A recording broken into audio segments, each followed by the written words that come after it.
Welkom by Jaco Kwadraat, hier waar ons prakties, persoonlik en prettig soos net rekenmeesters kan wees, probeer wees. Prof, ek weet nie van die prettig nie, maar ons probeer om praktiese raad te gee. Alledaagse goed wat ek dink mense oor wonder uit 'n finansiële oogpunt. Probeer ons 'n bietjie. Ek moes die prettig inbou want anders gaan niemand wil kyk nie. Ja, maar dink jy iemand gaan in elk geval wil kyk as 'n rekenmeester sê prettig? Ek het met my vrou gesels en vir haar gesê, ek het ongelukkig slegte nuus vir haar. En wat is dit, prof?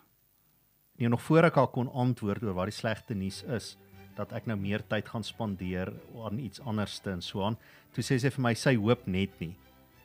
Ons gaan die Suid-Afrikaanse publiek so straf om weer 'n Jaco 2 reeks te maak nie. Prof, ongelukkig gaan ons.